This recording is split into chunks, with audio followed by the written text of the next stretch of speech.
Today is Wednesday, March 28th, 2018. This is MMA Junkie Radio. It's the pre-show, though. This show starts before the show. I'm Goes. That is Dan Tom. He's MMA Junkie Radio's fight analyst. In New York is Danny Okers. He lives in New York. Well, he works in New York, but he lives in New Jersey. And what he does is he's the producer to the show. The show before the show. And the regular show. Together, we form MMA Junkie Radio. That is what you're listening to right now. Enjoy. What the hell was that? I feel like I need like some jazz piano music, and I don't know where to find it. Coming up next, a little dizzy from Kenny G. How you guys doing? Good. Doing good. Okay. Yeah. Sorry, this is. How are you doing, Goes? I'm doing great. How was yesterday's Poppin' Zits? Or not yesterday, sorry, Monday's Poppin' Zits. Mondays was fun. Having a special edition Monday, it made something to look forward to at the beginning of the work week. Good, because that's the last episode I'm ever going to talk about. Want to know why? Because you won't let me put my pop collection on today. Well, keep this appropriate. Yeah. Come on. Number one, I didn't say no. I said not today because... That's no. Johnny Rico's is on today. That couldn't be a clearer no. I even offered to do it next week. You don't have to break it down. All you got to do is show it. Yeah, just show it. Show the crew. It's Johnny Rico's. Just pop it out. Oh, my God.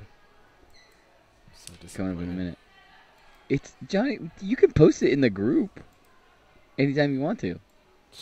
You believe this guy, Dan Tom? Yeah. Ladies and gentlemen, do you believe Danny Okers?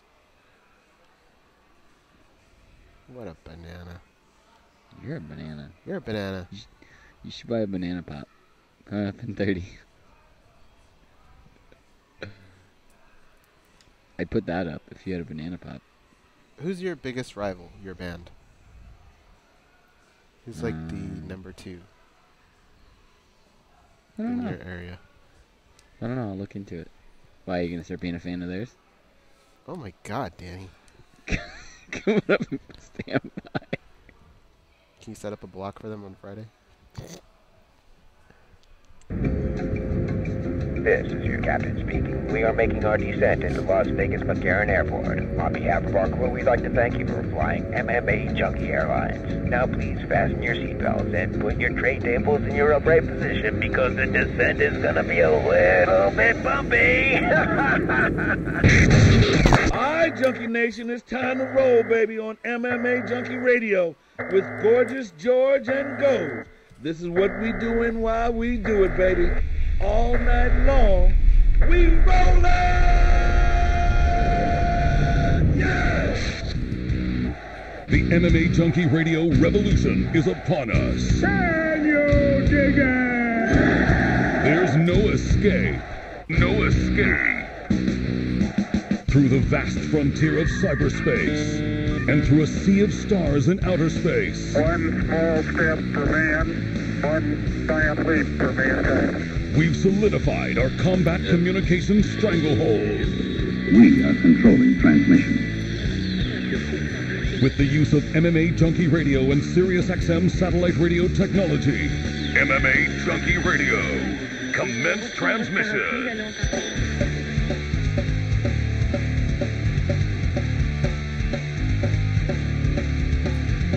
Live from MMA Junkie Radio HQ in the fight capital of the world, Las Vegas, Nevada. Here are your hosts, Gorgeous George and Goes. From the fight capital of the world, inside the beautiful Mandalay Bay Race and Sportsbook, you are listening to the MMA Junkie Radio Show, the only show that matters. I'm your host, Gorgeous George. With me, as always, is Pretty and Pink, our co-host. Pink. To my left, it's the fight analyst, Dan Tom, and of course, back east, handling all the producing duties, it's Danny Otto. What's up, guys? It's salmon. Salmon? Yeah, it is. You're salmon. right. I take that back. That's Goes, by the way. Yeah. Something about the movie Pretty in Pink? No. Salmon burgers are good. Yeah, he had a salmon burger. You want to know what our mood's like? Our guests? No. We're going to have to do our daily debate a little early today. Really? Yeah, because the way the guests are lined up. Oh, We every don't have 30 time. minutes, right? Yeah. Jimmy Smith. Yeah. We talking to him? Strong lineup today. Eddie Alvarez and King Mo. And even though two of them are now with the UFC, those two also have roots in Bellator. And so Bellator has a 9-year anniversary coming up. By the way, Junkie Radio has an 11-year anniversary coming up. And so we wanted to talk to them a little bit, not only just about what's going on. Like, for example, Alvarez, nothing. There's all these big lightweight bouts, but what's next for Alvarez? Now, hey, his fight versus Gaethje was so great that he can kind of hang back on a hammock with a pina colada. I always say that. And just say, yeah, let me know, man. I'll see you guys. I'll see you guys in June of 2018 when all these fun fights play out. Yeah, you I guys get go that. through your camps, go through your wars. I'll be here on a hammock. Exactly. But let it be known that if one of those guys has a war and wins, well, guess who all of a sudden maybe takes that step ahead? Because this is all a race. It's what have you done for me lately? Who is the flavor of the month? And you don't know how things are going to shake out. Connie Mack could get stripped, and he could say, thanks for the cheese, see yous later, like he said 2 years ago, right? Or he could say, fuck that, you know, this isn't the way it was supposed to go down. I'm next. Next thing you know, it's Habib and him in Russia, or him versus Tony in Hawaii, or Ireland, or a stadium. I don't know. Who knows? But if it's not Connie Mack, who can it be? I sound like the guys from Men at Work. who can it be now? You know what I mean? Who's going to stand out? Poirier is one of the guys that's like, right now, if it's a 100-meter dash, he's out there and he may have a lead. Well, you know, Gaethje may be able to catch him at the end, and now all of a sudden he's back in the mix. But Gaethje's trailing Alvarez because he recently lost Alvarez. Kevin Lee's out in that race. Barbosa's out on the race, but they both lost to Ferguson and Habib, respectively. So how much did that hurt them? That's something Poirier hasn't done, is lose recently.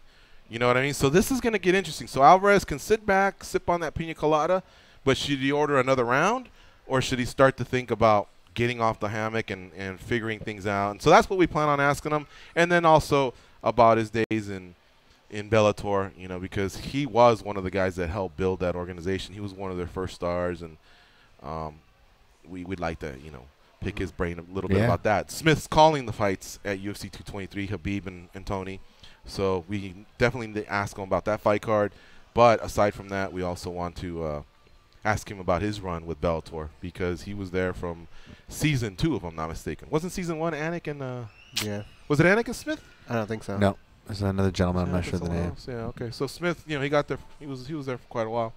And then the last one will be King Mo, who actually fights for Bellator. He's never fought in the UFC, and he's got Bader in that last quarterfinal of the Grand Prix for the heavyweights. So, you know, it's funny because we always say, man, I'd love to see him and Bader fight for a title. Wouldn't it be funny if King Mo just winds up with the heavyweight title? Then he still has the out to be a light heavyweight champion at some point, but it's not like he's not in the process of a title run as well. I fail to recognize that because I always say he should be fighting for a title, and even though him and Bader could happen sooner, the end of this quest could result in a world title. I mean, man, King Mo, if he just had the right victories here and there, he could make a really good argument, I think, to being the best, one of the best collegiate wrestlers to get into mixed martial arts. Yeah. Who's leading that charge? Probably Daniel Cormier. Yeah. Now, when you say collegiate, you mean they had a certain measure of success also in college. Because like Johnny Hendricks winning a title in the UFC, that was pretty big. Because he outdid him in college. He won 2 championships in college and won a title in the UFC. So he definitely has to be up there in the running as well. Michael Chandler was an All-American, but he never won a national title. Ben Askren, Tyron Woodley. Ben Askren was...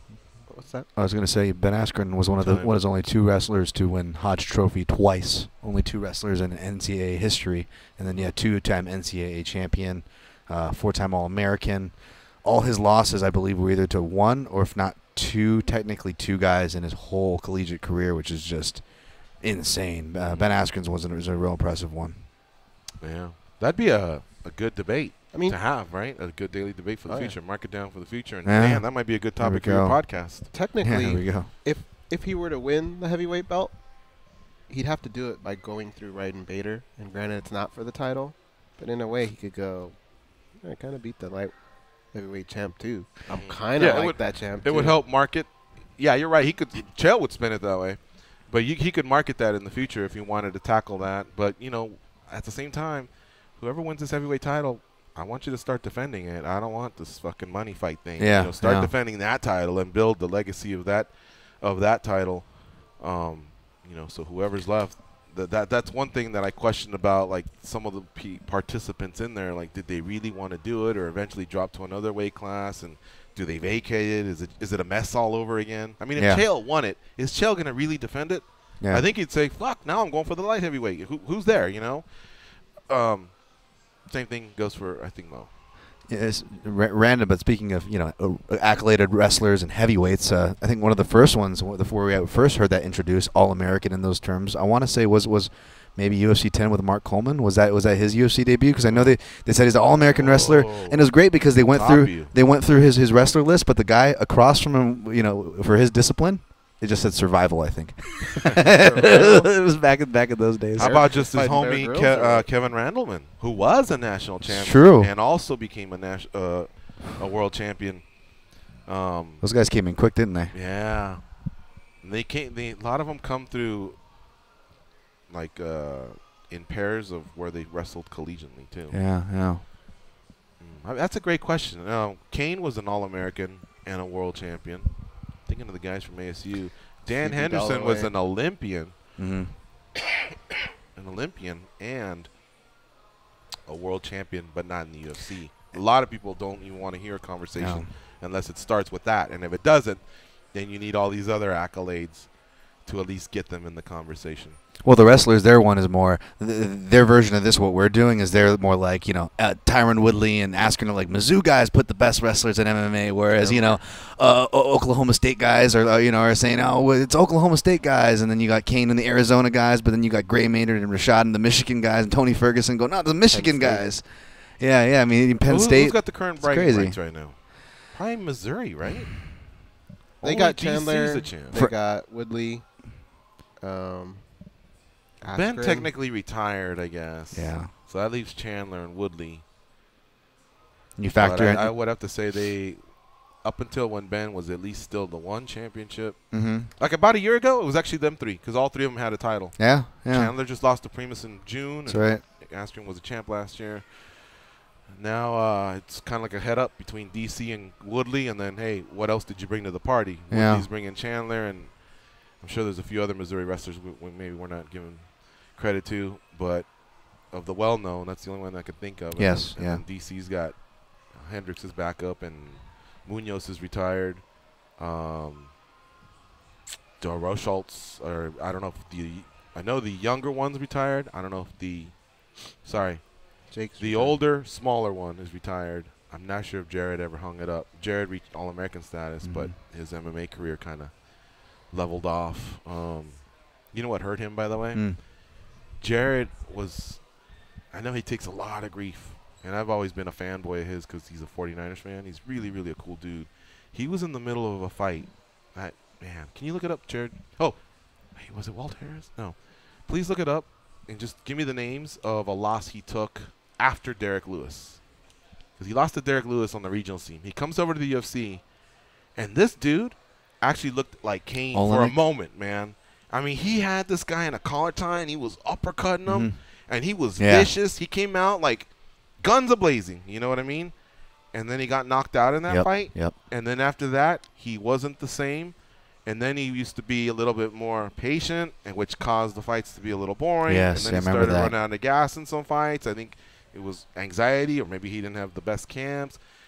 And then he just ran into other guys that were not having those problems, but had the same skills. But I remember seeing him and thinking, wow, he could really be a big star in the UFC, or at least a contender maybe in the future. Yeah. And then who took it out of him? Who was it? Alexei Olnick? I think this. I think it was. Who was before that? So it wasn't Lewis. So it was Alexei Olenek. Bam. Lewis was really early. Yeah, it was Alexei Olenek, man. He was taking it to him, and I remember Rogan or whoever was announcing was going, he has, look at this guy, and he looked vicious. And that's when that camp was, that's when that camp was clicking. Yeah. Lehman was the head. Yeah. And, Hendricks is either contending or ruling the division. And so Roshaw was just another guy. And, winning's contagious. You know what I mean? In any sport. But it just, that's it. And then Team Takedown no longer exists. Jake, too. We're just talking. I just brought up UFC 102, Jake Roshaw versus Chris Lieben. Last night was just talking about that. Like, I'll tell you a funny story. So when we had the Broom Closet studio, Goes and I were doing a show, and Lehman comes by and pounds on the window. And he says, Jake Roshaw. Oh, no. I'm fucking the story up. But he told us Jake was going to submit Lieben, except that fight took place in Portland. Yeah. So he must have just told us about another fight, and I'm trying to blend stories together. But could be that the other fight he won. But I think that fight was here at Mandalay Bay because that's why he was here.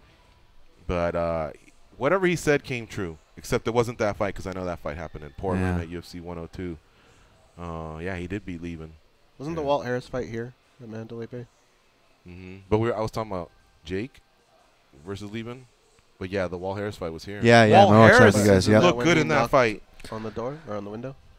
Maybe. Could be. Walt told us, I'm going to do some athletic stuff that no one's ever seen. And we were like, yeah. Nice to meet you, Walt, Yeah. Tell us about your basketball days, blah, blah, blah, a few other things. And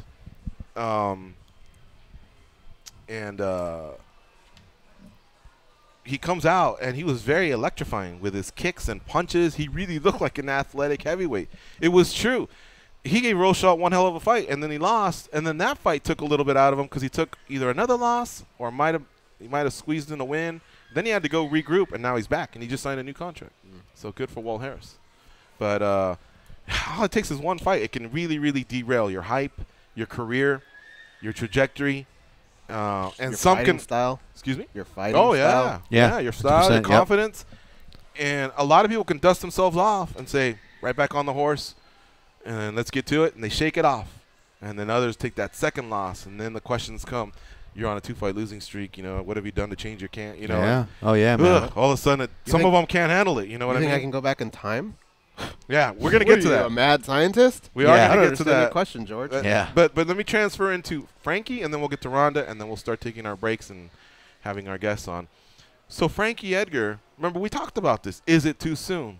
He does an interview the other day, and in that interview he states, I've been limiting my sparring, and I don't know who caught it or who started to make the big deal out of it, but I guess because of the KO, he had a certain amount of sparring he couldn't do, either the 30-day or the 60-day, whatever it turns out, 45-day.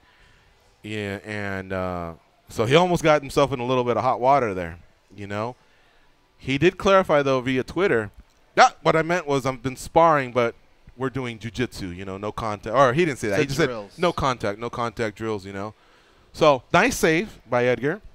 Nice save by whoever pointed it out to him. And yet I don't know if Nevada can still do something about it. It almost became a mess. It sounds like it hasn't. I haven't hit refresh in about 2 hours. But I think the fight's still on. But, again, this is a fight I've kind of been against. He already stated his case, why he wants to do it. Okay, more power to you. But I just don't – sometimes you want to fight in your home state or city, and sometimes it works, and sometimes it just doesn't.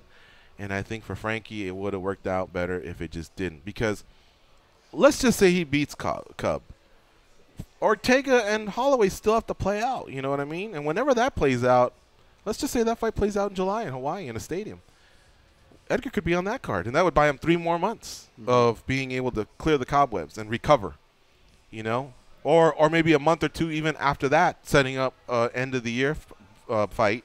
If beating Cub gets him a shot at Max, who knows? There might be someone else that says, what about me? Darren Elkins might win 2 more and have 7 or 8 straight. We don't know, But either way, I just think this seems hurried, But all respect to the guy. He's a Hall of Famer, and if that's the decision he made, okay. Especially for a rematch. Yeah, and it just feels like a classic overcorrecting the steering wheel and touching on something we just talked about, where those weird forensic losses where you go in retrospect and look in time, and it wasn't just a loss, like it did so much more than that. I mean, now it feels like Frankie Edgar originally fell out of a fight with Max Holloway, and it started this mass effect that saw Ricardo Lamas get knocked out by Josh Emmett, right? And Josh Emmett goes and gets knocked, and you have created this domino. He created with Stevens, he created this domino effect, and to where Edgar comes back and ends up getting knocked out by Ortega. And now what originally started it, Frankie Edgar pulling out of the fight, he's doing the opposite. He's jumping right back into a fight to correct this insane dominoes thing. So it's a crazy roller coaster that we're all kind of on with Frankie Edgar, as a spectator, as a fan, as a follower of the sport, whatever you will. But yeah, man, I'm knocking on wood. I'm with George. I meant what he said. I'm just knocking on wood for the guy. I hope he's okay. Now let's talk about Ronda Rousey. She was doing the rounds on ESPN on Golic and Wingo is one show. That Mike and Mike are no longer together, so that's Mike Golic. And the other show was First Take with Max Kellerman and Stephen A. Smith, along with, I almost said Molly Ringwald, Molly Karam. Mm-hmm. So she does these two interviews, and with Golic and Wingo, you could tell Golic would have loved to rephrase the question. Talking about, everybody always just goes back to UFC and how things ended. How things ended in MMA for her, which she hasn't really addressed. The only thing she's really done is it's either Ellen or Ramona Shelburne with ESPN, and I think what I read was I think she still felt she was undefeated, and that was even going into the Amanda loss, and then who knows what she said after that. But whatever it was, we all looked at it and said, what? Say what? So I think now with her being happy, signing a new contract, moving on with her life, I think they just felt like now's the time to, we're reputable shows, and so talk to us a little bit about that, because she ain't giving the MMA media any love. And in that process, he probably could have worded his words a little bit better, if she could go back in time, whatever. But she chose that time to be pouty and say, is that the question you're really asking me?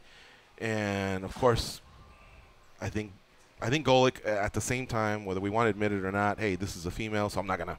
There's more of a confrontation where if a male says that, you go, hey, come on.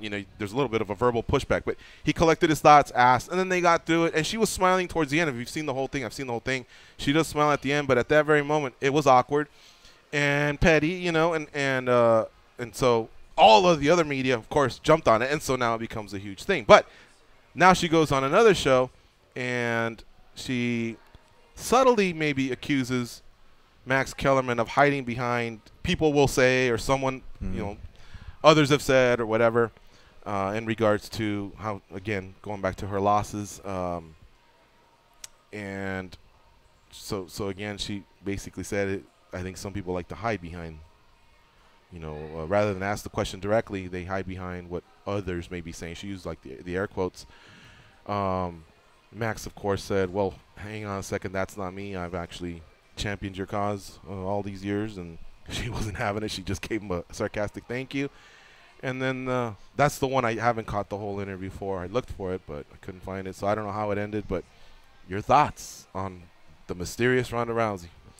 I think if she just would have addressed all of this earlier, people would be focusing more on the WWE career than finally getting that moment to ask her these questions.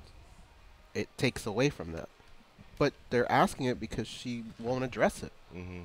And I don't think that any of them were really out of line. I don't know if she's not paying attention to the way the questions are being asked. Granted, the first question was a little strange, but you obviously know that he's not trying to say, you have a time machine and you're going to go back in time.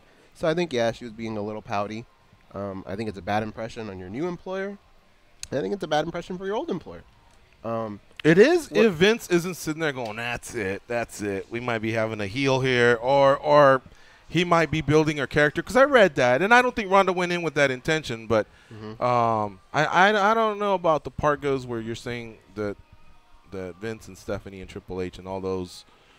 I mean, if you're saying, look, she's there to promote WrestleMania, yeah, you're right. We're getting away from that. They're focusing on WWE. I got you. So, I mean, you're not making the greatest impression on your new employer. And, I mean, just look at the greats, all right, in history. Look at Larry Bird, Magic Johnson, LeBron James. They've all lost in the finals. Did they have a hard time with it? Yeah, but they addressed it just like everyone else, and they got back on the horse. Some of them walked away from the sport, but we don't remember Or even them just for their her losses. parallel, Conor McGregor, man. I mean, he might have given one of the all-time greatest post-fight speeches, interviews, things like that, you know, and he started his mental and psychological rehab. It was very therapeutic for him to go out there, say what he needed to say.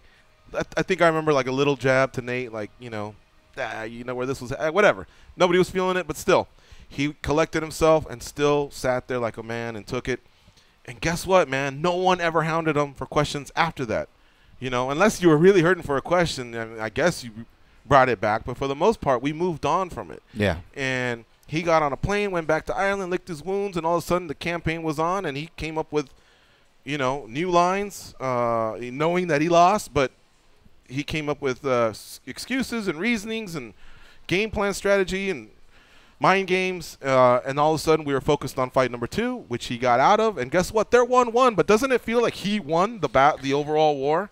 Nate's just sitting there waiting for Conor to call, and Conor's fighting for $100 million on Showtime versus Floyd Mayweather, and then he's just jet-setting all over the world. But Nate's waiting on Conor, and Conor's the one that's kind of playing the pieces on the chessboard. But they're 1-1. And actually, one guy finished the other. It was Nate. Just come up with a generic answer, but don't seem like they shouldn't be asking me. Like, I can't believe you're asking me. That's their job. Yeah, just not to repeat points. Because I completely agree with what you guys are saying. Everybody's making the Conor comparison. I think we all understand these things on addressing things. I think we can all agree on those things. It's more the attitude and the principle of it that's upsetting. Someone that has to watch something in context. I'm a completist, so I don't like to make judgments before I see the whole thing.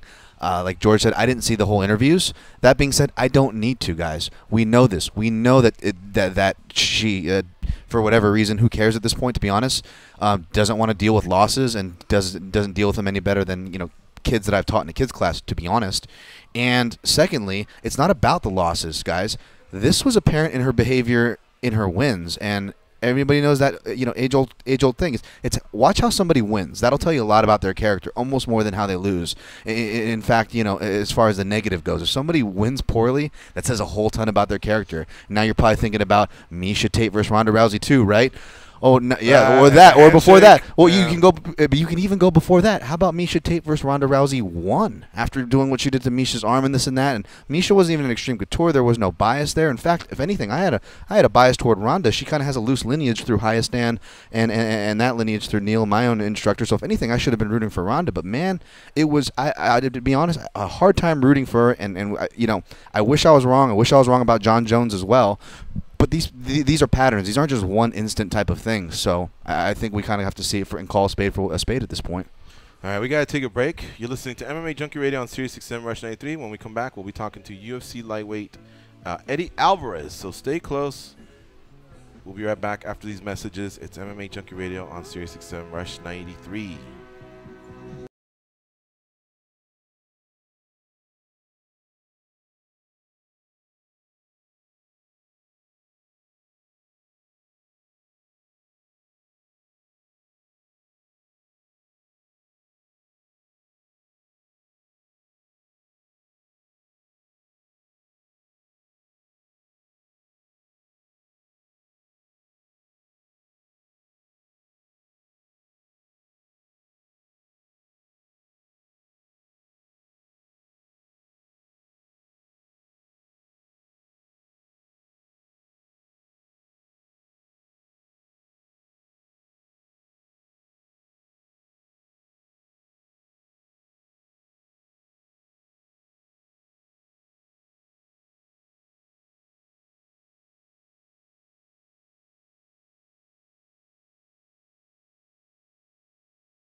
They are the stretch marks on the underbelly of the MMA community. But hey, stretch marks are the new tats. They are Gorgeous George and Goes.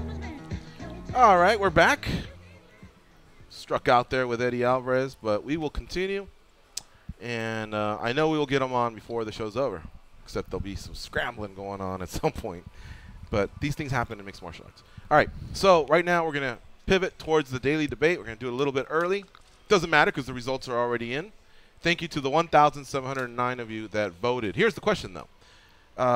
Michael Bisping is talking about a retirement bout at UFC Liverpool. That's headlined by Till and Stephen Thompson. So who do you want him to fight if he were to be on that card? Here are the choices. Luke Rockhold, George Masvidal, Tim Kennedy, and Nick Diaz.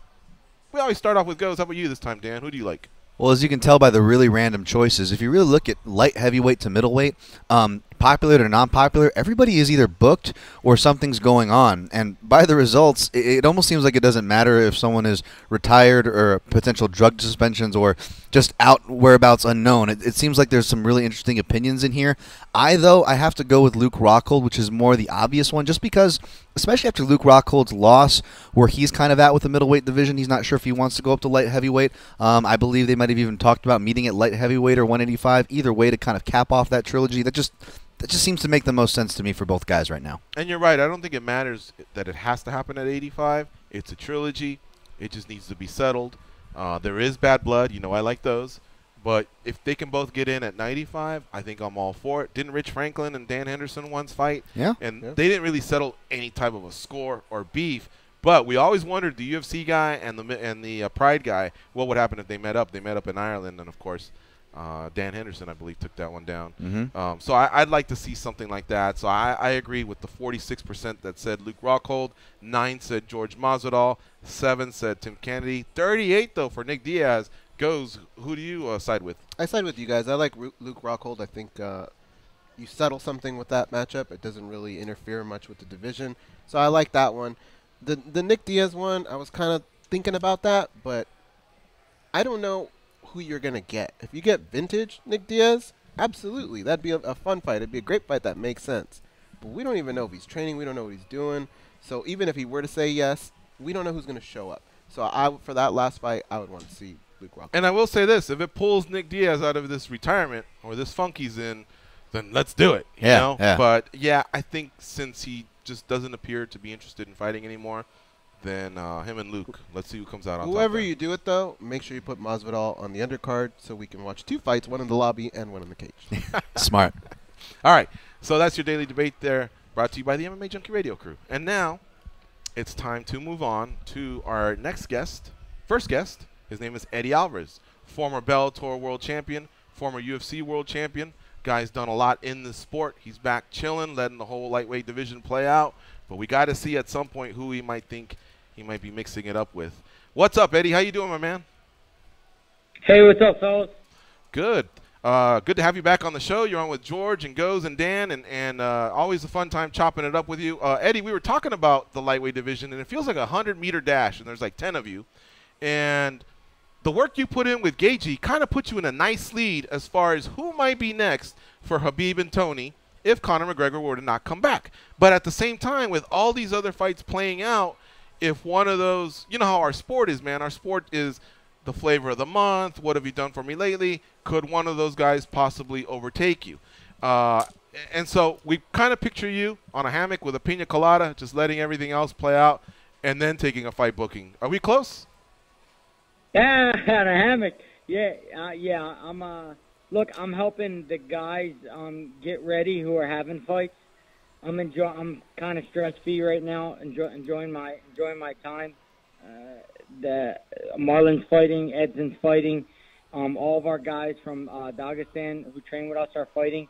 So I'm just giving them rounds right now, letting them be stressed out about their fights and kind of trying to help them through what they're going through. But yeah, I'm at ease right now, keeping my eye on the lightweight division and who's coming up next. It's almost like that win counted for 2 because it was so great. It was at the end of the year. You know what I mean? And it's almost like it counted for like 2 big wins. It really, I mean, there's wins and then there's statement wins and then there's like career-defining type wins, you know. And I know there's going to be some award shows that are a little bit late to the party, but when they do show up, that fight's got to be up there for Fight of the Year. I was honestly the best thing about the fight, and it's long ago. I don't like kind of resting on my laurels or like talking about accomplishments because there's still so much more to be accomplished. But for me, I haven't been myself or fought like myself or like my vintage self or I haven't fought instinctual since I've been in the UFC. I kind of been me and Mark are still trying to get to communicate with each other properly and know each other's games. We just kind of been working on our communication. So after a couple years together, 2-3 years, Mark made me a UFC world champion, and now we got to communicate even greater. And now I can be my instinctual self again, kind of let the fight happen versus trying to control it all the time. So I was happy about that part of the fight more than winning or any other part, is that I actually enjoyed the fight and I was instinctual in there and not thinking too much. And also fast forwarding, are you completely like 100% healthy to start a camp? And also, are you under contract? You're not in any form of a free agency period, right? Yeah, I'm healthy. Okay. I'm in shape, man. I'm round. Okay. Are you? We have the same training partners then. Exactly. Our training camp. You would fit in our camp, but so are they even actively sending you in bout agreements, or have you just told them, hey, I'm just chilling right now? No, I haven't got any bout agreements. It kind of went cold because it's a unique situation. I'm ranked number 3. Gaethje was supposed to get this title shot. You know what I mean? He was the shoe-in for a title shot, beating me. And I think it threw a wrench into some things, and I don't know if too many people expected me to win or had me at a shot of winning that.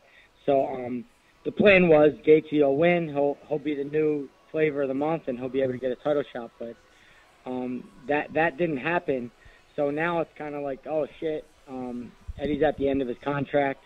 Now what do we do type thing. So we haven't really spoke much since the fight, you know what I mean? So it's, I think the UFC is also waiting to see how things hash out and see where I fit into this whole thing. So we're both doing the same thing.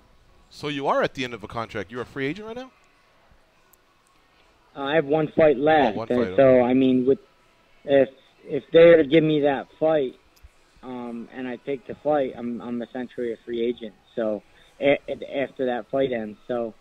I'd love to stay with the UFC, and I'm sure the UFC would love to have me. So we still, on top of just getting a fight and getting back in the cage, we have to come to an agreement on what that next fight is going to be for. So that there's 2 things that need to happen. So I think it's taking a little longer than normal. Even the dumbest person that ever walked this planet would not let Eddie Alvarez go if they're involved in the UFC. So I think you're safe there, man. I guess it's just a matter of agreeing on how many zeros, come with your paycheck. That's what it'll be, and I'm not.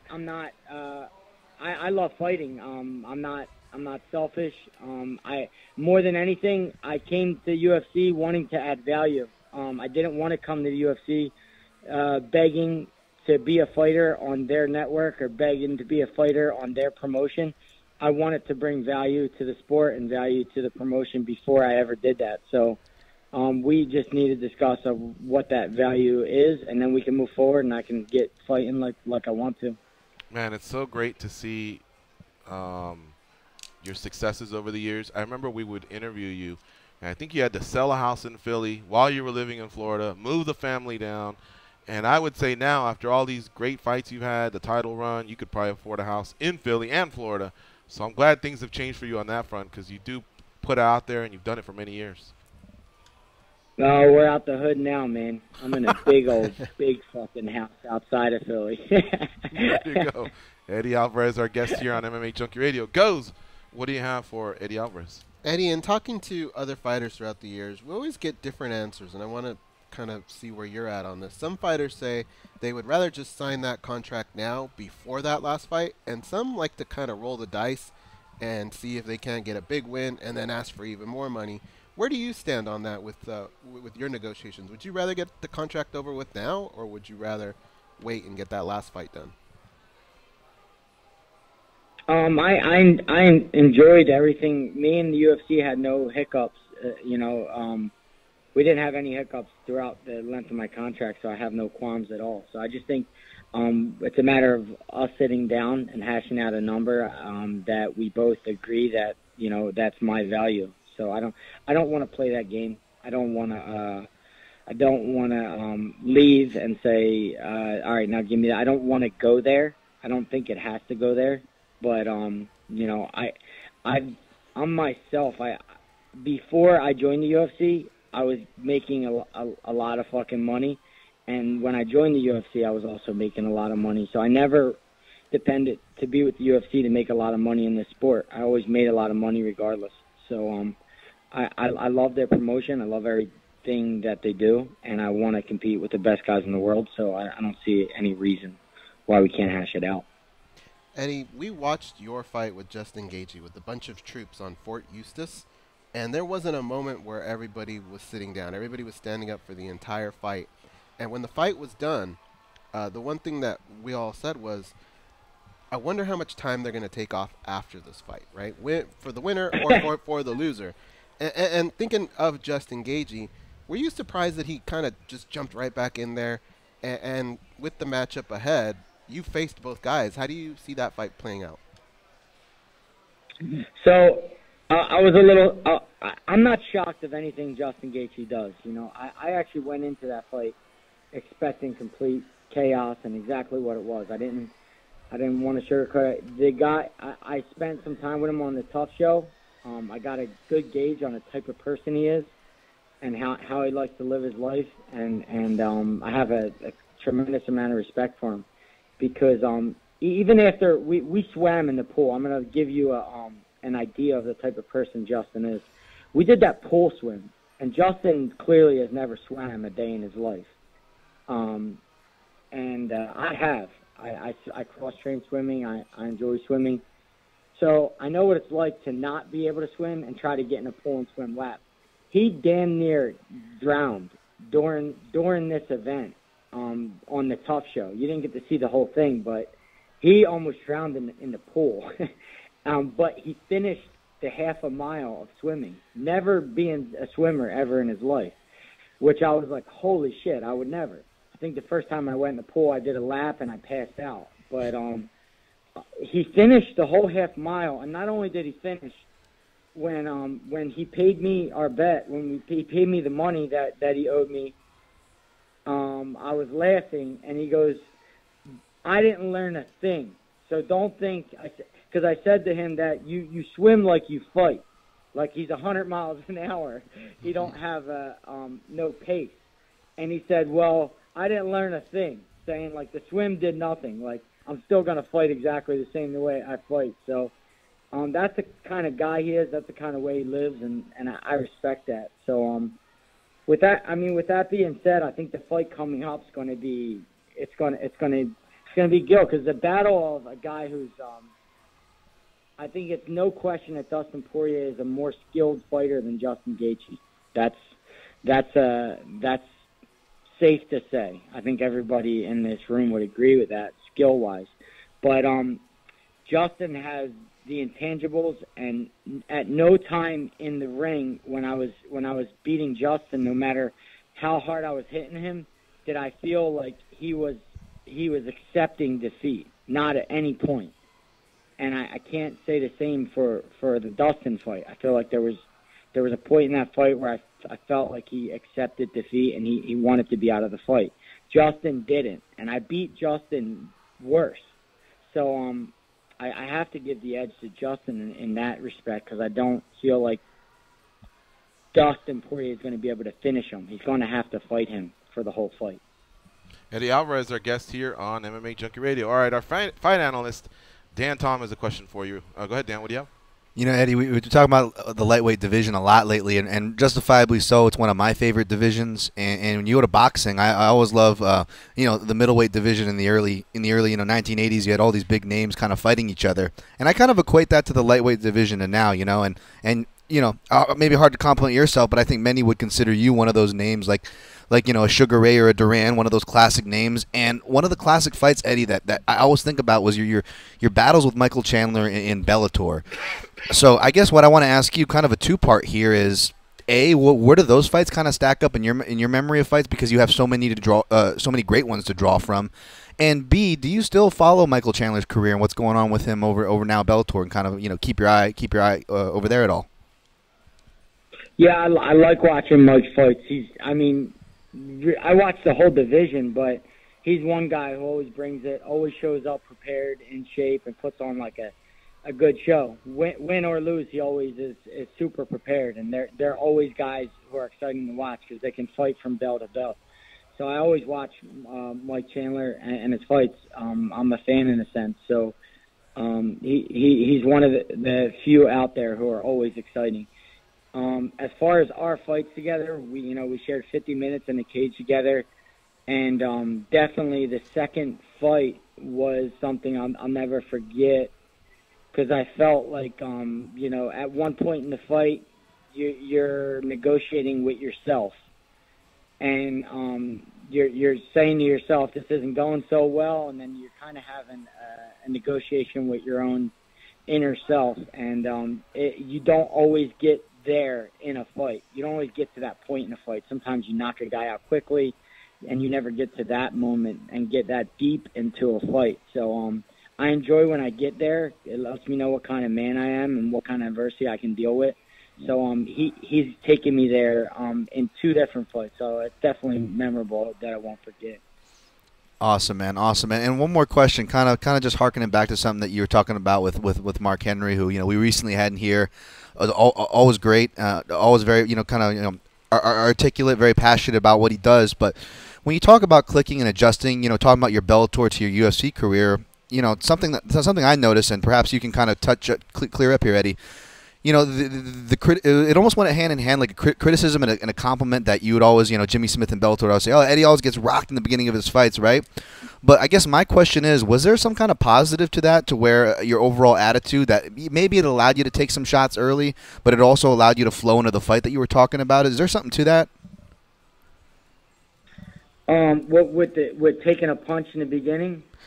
Yeah, I know that was kind of like I don't want to say if it was a criticism, but that was something that was always said about, your fights. But at the same time, you're talking about the difference of style from back then to now. Is there something with that, with being more loose and kind of going in there more aggressive, as opposed to how you explained, a little more tighter on game plan, a little more, getting used to new feels in your UFC career, the differences between your approach there?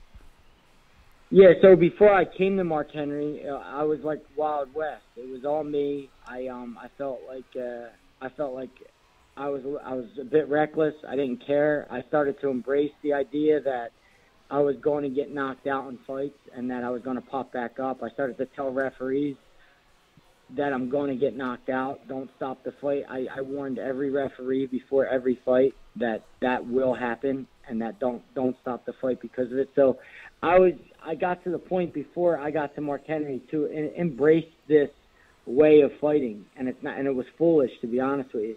So when I got to Mark, he took a different approach. He took a much safer approach and strategical, and that's going to help me last a lot longer in this sport. So what needed to happen was we didn't need to adopt Mark's style fully or my style fully. We needed to come to a compromise and have both of them where we can be instinctual but also be tactical. So Mark was the perfect fit for me because Mark's paranoid to the point of the guy cares about us so much and loves his fighters that it almost gives a sense of paranoia. Like he stays up late at night and gets up early, trying to stress about the idea of beating our opponents. And I'm the other way.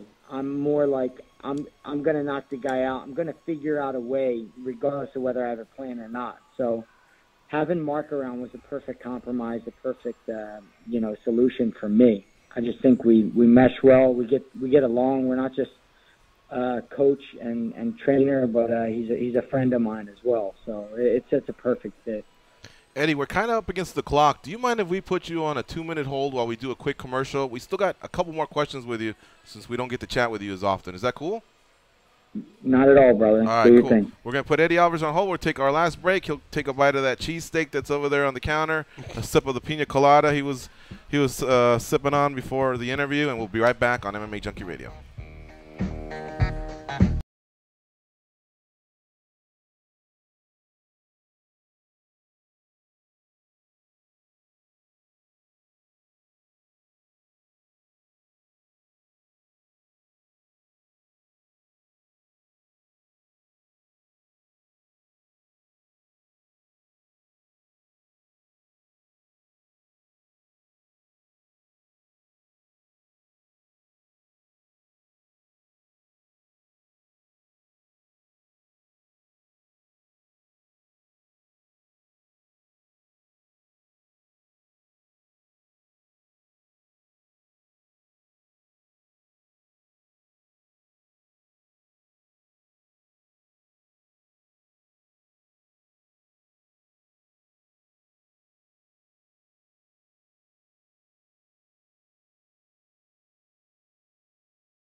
Please tap that rather large fellow on the shoulder and tell him it's time for more MMA Junkie Radio with Gorgeous George and Goes. Thank you. All right, let's bring back Eddie Alvarez. As I stated earlier, former Bellator champ as well, not just UFC. Eddie, the 9-year anniversary of Bellator is coming up on April 3rd. You were on the first card. You were one of the pillars of that organization, one of their stars, one of their former champions, a tournament winner. You did a lot over there. And I know that the exit wasn't on the best of terms, but I also remember you sending a positive tweet towards Bjorn when he was let go. But your time at Bellator, encapsulate it for us. We have about 2 minutes. Bellator was a good experience overall. I learned a ton, but it was the one promotion that survived that I was with. I was with Elite XC, MFC, Bodog. I was with all the sinking ships, Dream, all these promotions. Bellator was the one that survived. They came at the sport in a different manner, a different way with the tournament structure, which I love. And I overall, regardless of how it ended, I'm happy it happened, and I was blessed to be able to get the opportunity to fight for him. I agree with you, man. I think the tournaments, they took a lot of heat at the time, but they clear-cut produced a champion within 60 days, and a tournament champion, and that proved to everyone that guy earned his spot against whoever was going to be a world champion, or whoever was the world champion. So I agree. I'm so glad that you also liked that format. It really was something. What it did was it never allowed a fighter to be protected by the promotion. As much as the promotions protect fighters and their well-being because of certain fighters bring a certain amount of revenue, it did not protect the fighters. So it was like the Wild West. Like even a promoter wanted to take a guy who was marketable and push him, you couldn't. He had to go against the next guy who won the next round. So it was truly it held the most integrity of any promotional belt. Eddie, we got 20 seconds left. Can you tell us real quick, would you be interested in working on the Fox desk? I think you speak very well, especially when you're talking about fighting and strategies.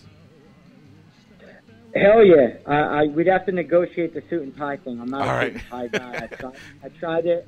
I don't feel genuine. I feel cheesy. So if we can negotiate that, I'll stay on that desk all day. It's a great catch-up with you, man. I can't wait to see how everything plays out. Continue chilling out after that epic fight you had at the end of last year, and I'm sure we'll be seeing you in 2018 at some point in some big fights. Thanks for the time, buddy.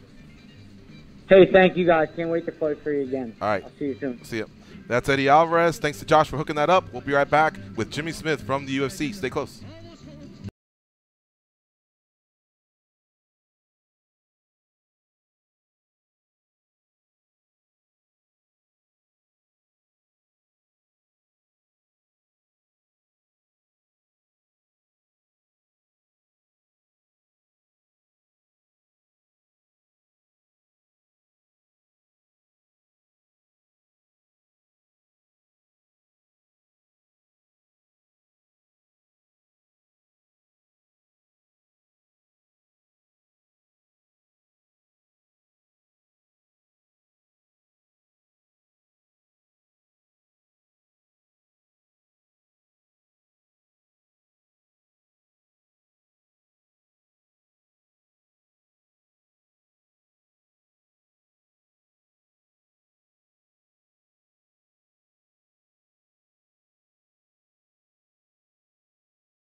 It's time to put on makeup.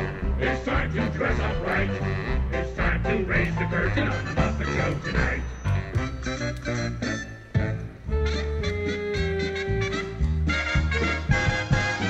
But now let's get Jimmy said. started on the motivational, inspirational, celebrational, motivational. This is what we call a Muppet Show. All right, it's the second hour of the MMA Junkie Radio Show. And we're pretty much three Muppets here doing the show, so I think it's very fitting that we It's our came new back theme. to that. I like it. Jimmy Smith is our next guest. He is a UFC commentator and analyst on the Fox desk. He'll be working UFC 223 with Joe Rogan and John Anik. Some are calling them the Dream Team. And I'll tell you what, man, this is one hell of a fight card to have these three debut together. Can't wait to see how it all works out. I'm sure he's excited. Let's get his thoughts. What's up, Jimmy Smith? How you doing? What's up? I'm doing well, guys. Thanks for having me. You like that Muppet theme? You remember that back in the day? Were you a fan? Bro, back in the I have it on DVD, dude. I have every Muppet show on DVD. Don't even start with me, dude. Don't It even gets start. cooler and cooler every interview. How does he do it? I know. My favorites were the two guys at the top, the old men. Oh, yeah. Was it Waldorf and Stradler, or am I thinking of another movie? No, I think one of them's Waldorf. I don't know Yeah. who the other guy is, though. Yeah, I like those two guys. Dude, Animal is my favorite Muppet, just so you guys know. It's Animal. All right, so everybody's different. Everybody has their favorites. Yeah. Jimmy, man, so this is the Dream Team they're putting together. You, Rogan, and Anik. Are you pumped up about it? Oh, so much bald. You don't even know, dude. You don't even know how much bald is going to be on your TV screen. It's going to be huge. Yeah, man, we're waiting for it for a long time. I mean, when I joined up with UFC, one of the questions I always got asked was, when are you working with Joe? And, I'm not self-employed. I don't know. Whenever they tell me I'm working with Joe, So, yeah, I heard a lot. When are you working with Joe? When are you working with Joe? And it's finally happening, man. He's jazzed. He's thrilled. Anik's thrilled. So we're all gonna have fun doing it, man. You guys have been doing this for so long. You could actually probably show up, not have a conversation, and have a great broadcast. But I'm sure that's not going to happen. And what I want to know is, how do you feel this will play out? I know Anik's going to do lead play-by-play, and then we have what's called the color commentator. Will the second guy be color commentator number 2, or will he be like the third man in the booth? Like, how have you guys talked it out? Plan on talking it out, and how do you see it playing out? We haven't. I'm pretty sure we won't. It's one of those things where if you put Joe and I in a room, and no one is around, we're going to sit there and talk MMA. I mean, we have before. I mean, I went to his comedy show, and, he went and somebody, like the usher, came and grabbed me. He was like, "Oh, Joe wants to talk to you." And we went back, backstage at whatever comedy club we were in, and all we did was talk MMA. Like, that's it. So it's not going to be anything different. It's going to be us talking MMA, just hyper-focused on the people in front of us. And three-man booths can be a little challenging, but you have to remember, from my point of view, is, if everybody talks, everybody loses. You have to be willing to back off and let the person make their point and not step on each other, and everybody try to grab that same moment at the same time. So I don't think that's going to be an issue, man. I think our timing's going to be good, and we're going with the fighters. They're the ones that are in there, and they're the ones really making the message. The best we can do is add a little bit to that, So it sounds like, to me, play-by-play guy, color commentator number 1, color commentator number 2. We shouldn't read into it any more than just that. That's the way I see it, man, 100%. Question is, who's color commentator number 1? No, I'm just kidding. I'm not trying to start shit. I think you would defer to Rogan. Right before we get on, we're gonna put for it, and we'll see how it goes. Yeah, no, I'm just kidding. Jimmy Smith here, our guest on MMA Junkie Radio. So let's talk about that fight card. There's so much great stuff on the fight card that I don't know where to start. But I'm just gonna start with the first fight on the main card. We'll get through those, and then if we have to cycle back, hey, let's do it, because there's some great ones on the prelims as well. Fight Pass, Fox Sports 1. My head's going to explode if I really get into the whole card. But Al Iaquinta and Paul Felder, they're going to set the theme for a fun night of fights at 155. Think about what's going down, Jimmy, at 155 pounds. We're going to have a new undisputed champion. We're more than likely going to have an all-time popular, fighter, a pay-per-view king, gets stripped of his title, we're hearing. But who knows? He may actually be there in person to challenge the winner.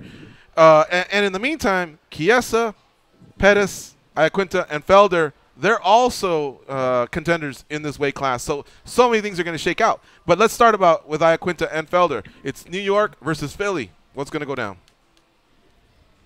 Oh, evil whenever you get New York versus Philly, man. What I love is both guys are really aggressive. They love to bang. They love to throw. They love to put on a show. And the important thing to keep in mind for this fight is a big pay-per-view. A lot of eyes are going to be on it. They want to steal the spotlight. You want to be the fight everybody's talking about the next day. That might be this fight. Well, man, it's a great card, this and that. But, man, Ally Quinton and Paul Felder really put on a show. Paul Felder, his ground and pound is vicious. Yeah. I mean, really unbelievable. And I think that's where if he gets that positioning, he's going to shine. Alex Quinton's, he's aggressive from everywhere.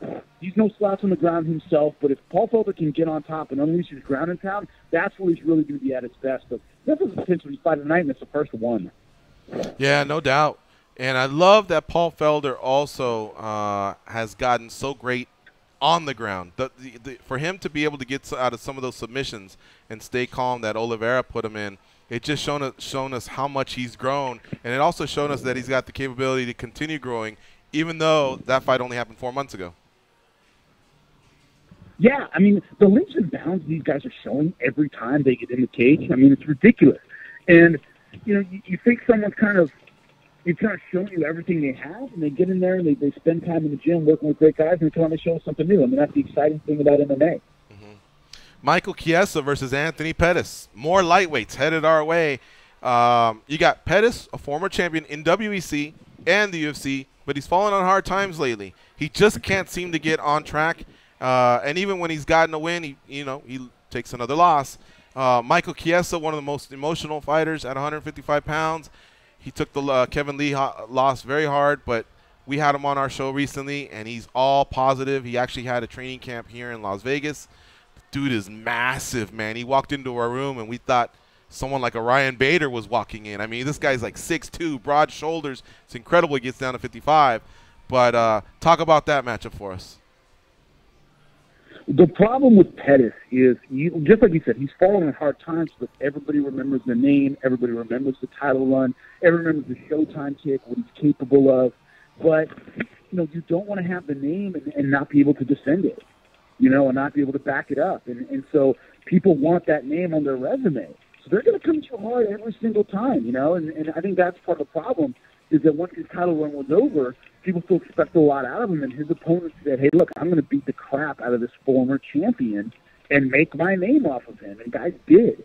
And so that's what Jeff was trying to do. And Pettis is a guy, he had trouble making 45, but he got down to roughly the 145 weight class, taking on, like you said, a really big dude, a giant at 155, a guy who could never touch 145. So, that's the issue, too, is you're taking on a physical specimen. He's going to need all his speed and all the versatility he had in his title run. And the question is, does he still have it?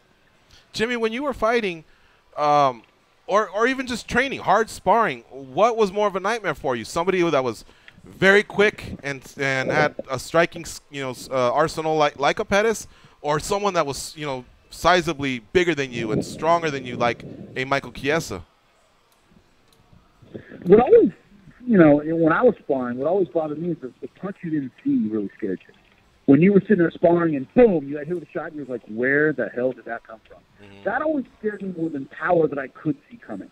Usually when I fought powerful guys, I could at least see the shot coming, and even if I couldn't get out of the way or block a little bit of it, was, you could mentally kind of prepare yourself for it. The guys that hit you and you don't know what happened, that I always found unsettling when I was sparring. So that was always my thing, is when someone's versatile and fast and they hit you and you didn't see it at all. Yeah. You're paranoid the rest of the sparring session that same shot is coming, Mm-hmm. All right, I'm moving on through the card. Renato Moicano versus Calvin Kattar. Now we're going down a weight class, 45. But make no mistake, this division is very, very exciting. We have a great champion. We're coming off a run from a former world champion in Jose Aldo. That was amazing. Conor McGregor, of course, stepped in. He ran it for a while before moving on to 55. And then the list of contenders just goes on and on and on. These two are in the hunt now. Now they're chasing. Talk about this matchup. What I love about this fight is Calvin Kattar now is on a 10-fight win streak. I love what he did against Shane Burgos in the Miocic fight, Miocic and Ngannou. I thought he looked fantastic there. Finished him in the third round. I loved his power. Just a big dude against a strong guy who was an excellent finisher himself. He showed a lot of versatility, a great job setting up that knockout late. That's what I really liked about Kattar, but this is a Boston guy who was fighting in Boston, so I want to know how much that was hometown crowd really carrying him too. It's so sharp that night. I'm just wondering if that's, kind of the new Calvin Kattar. And, the thing about Cornell is he's coming off a loss against Brian Ortega, the first one of his career, has a win over Jeremy Stevens, but it's can he come back mentally from that? We've seen a lot of fighters, on that streak, about 10, 11, 12 fights, get their first loss, and it really hurts them. I've always, personally, I like it when guys have a loss in their first 10 fights, because then they realize it's just a part of the sport, you get past it, blah, blah, blah. When you get past 10, guys start worrying about their undefeated record a little bit too much. And sometimes it's liberating, getting that first loss and knowing it's not a big deal. So it's mentally about how he comes back from his first loss. That's how I see this fight. Jimmy Smith, our guest right now, is looking great.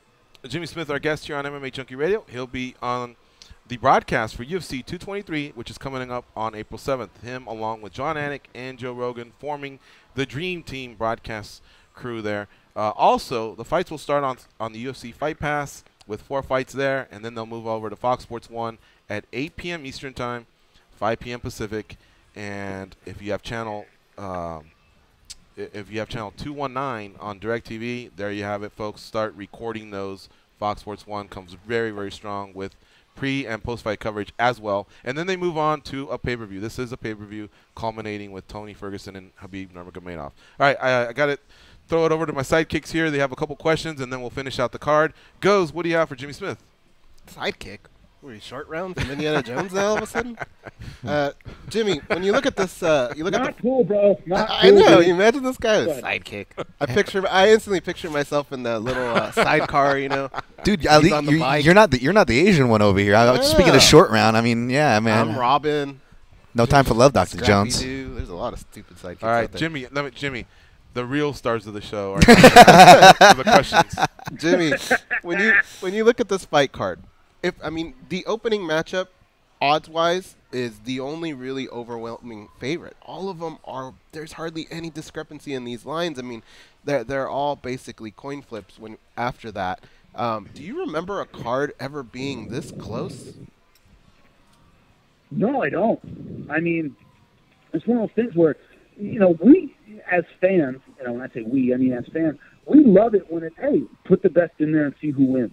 That's what people really live for. And rarely are promoters or promotions neutral. I mean, usually there's somebody where you're like, they're pushing this guy, or this guy's getting all the love, and then, this person's kind of an opponent. Or that's not happening on this card. It's almost like, hey, throw them in there and see who wins. I mean, like you said, there are a lot of pick'em fights. A lot of people are going with Khabib, but, Ferguson is the champ, and Ferguson has incredible skill. So there's money to be made on both sides. So it's one of those things where us as fans get to just sit back and see who wins, and that's awesome. I love doing that. Jimmy, I know you probably already dove into Rose Namajunas and Joanna Jędrzejczyk and how the second fight could possibly play out. But what about the pre-fight, everything leading up to? We saw how it went down the first time.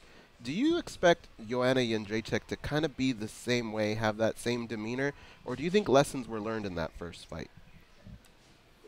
I am so fascinated personally by exactly that because, I mean, she was waving the flag in her face, put a fist right in her face, stuff like that before the last fight. She got knocked out. Is she going to come back and go, nothing's different? I'm just as confident as I was. I'm going to do the same thing at the weigh-in. I'm going to get in your face. I'm going to yell and scream. Or is she going to, kind of put that to bed and go, look, it's just about the fight. I think she's going to do it just to show. She's talked about, I'm still the better fighter. That was just a fluke. I had a bad weight cut. I think she's going to still do all those things in order to show I'm still the same fighter. It didn't change me. So I think we're still going to see it. But I'm curious about it myself. Jimmy, another one of my outstanding co-hosts, now has some more questions for you. His name is Dan Tom. He's the fight analyst. Man, Jimmy, first of all, great job on these videos the UFC has you doing. It feels like they can put you at any place, whether it's at the desk or on these videos. So first of all, great job on those. And I don't necessarily want to make you rep any of those talking points as far as the main event goes, but I do got to ask you this because again, I amongst many obviously respect your opinion, but this is kind of just I'll give you a little bit of my opinion to set this up. You take it from there. Tell me what you think from the outsider perspective, looking at the general public, or maybe not so much promotional, more just kind of the general public feel and the odds for Khabib Tony. It feels like I don't feel like Tony is getting as much respect respect as he deserves here. And I hate saying that. It's kind of a hot phrase that a lot of fighters say, but I believe there's some legs to it. Tony feels like that guy at the poker table, the poker shark, who he starts off with a small stack and starts taking the legs underneath you before you know it. But I don't feel that that's coming across. Do you sense that? And what's your kind of feel for that fight? Yes, I agree with you 100%. Almost everyone I talk to about this fight, they talk about Khabib. It's the run Khabib, and he deserves that talk. 25-0, undefeated. He looks so dominant. He deserves the respect he's getting. But people are overlooking the champion. They're overlooking the guy with the belt. We're overlooking the guy who's looked so dominant. We're overlooking the guy who's been so versatile. So I agree with you 100,000%. I think a lot of people are looking past Tony Ferguson. And, it's hard to pinpoint why. Well, it's the record of Nurmagomedov. And also, with a lot of fighters, their strength is their weakness. And Tony's unpredictability, his versatility, his confidence has led to him getting hurt in fights. It's led to him being vulnerable at certain points in fights. It's led to him, getting rocked and having to come back. And in the Venata fight, the guy who wasn't even ranked almost knocked him out. If you remember that fight, he barely got out of that one. Ended up, winning by choke. But he got hurt in that fight. People remember those moments. But the problem is that's also why we love Ferguson. Because of his willingness to go in there and mix it up and trade and do some funky stuff. So people remember that and think, oh, he's looked vulnerable. Yes, he has, but he's always won, And so, I do think he's being overlooked. I don't think that's a good idea to overlook Tony Ferguson, man, ever. Yeah, 100%. And there's something about that too, where the positions, it almost seems like we remember those. We remember those. Of course, those are always going to burn in our head. But then it's also kind of like you said, just that a contrast of style there, where you have a guy who that's almost part of his game. He's okay with working out of these bad positions, whereas Khabib, obviously the master of top position and everything that flows in and out from it. So that was really great to hear. But speaking of those promos and more desk stuff, are you open to that stuff as well when you're not cage side, Jimmy? Is that something you're more open to doing? Maybe more of those video projects or being on the desk? Always.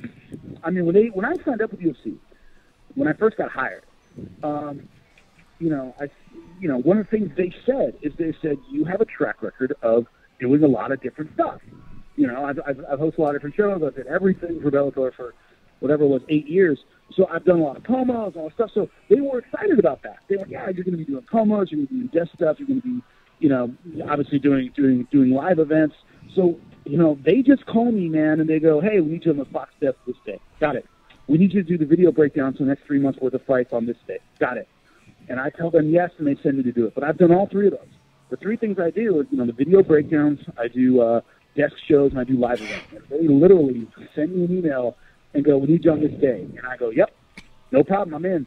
So I love it, man. I love it. I think I have the best job in the world, and I'm so happy to do it. And I'm, humbled and I'm really happy that they do as much as they have, where, there is so much promo stuff out there with me, and I'm on a lot of cards, and that's really humbling, man. It's great.